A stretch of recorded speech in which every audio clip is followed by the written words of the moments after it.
Good morning all. ഇന്നത്തെ എൻ്റെ ചിന്ത തോൽവിയിൽ നിന്നുള്ള ജയം.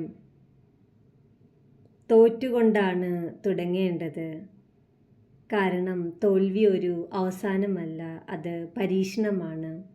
നമ്മളെ പരിഹസിക്കുന്നവരുണ്ടാകും, ഇവനാലൊന്നും ആവില്ല എന്ന് ചിരിച്ചുകൊണ്ട് പറയുന്നവരുണ്ടാകും. പക്ഷെ ഓർക്കണം, പരിഹാസം ഒരു തീയാണ്.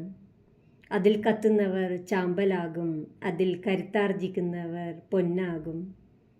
സ്വപ്നങ്ങൾ കാണാൻ എല്ലാവർക്കും കഴിയും, പക്ഷെ ആ സ്വപ്നങ്ങൾക്ക് വേണ്ടി ഉറക്കം പോലും ത്യജിക്കുവാൻ കുറച്ചു പേർക്കേ കഴിയൂ. വിയർപ്പൊഴുക്കി അധ്വാനിക്കാൻ മനസ്സുണ്ടെങ്കിൽ ലോകം തന്നെ നിന്നെ കൈപിടിച്ചുയർത്തും. നട്ടെല്ല് നിവർത്തി നടക്കണം.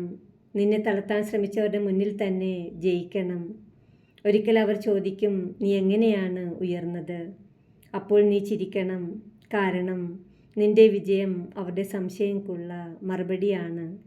അതിനാൽ തോറ്റാൽ പേടിക്കേണ്ട, പരിഹാസം വന്നാൽ മിണ്ടാതിരിക്കേണ്ട, സ്വപ്നങ്ങൾ പാതി വഴിയിൽ നിർത്തേണ്ട.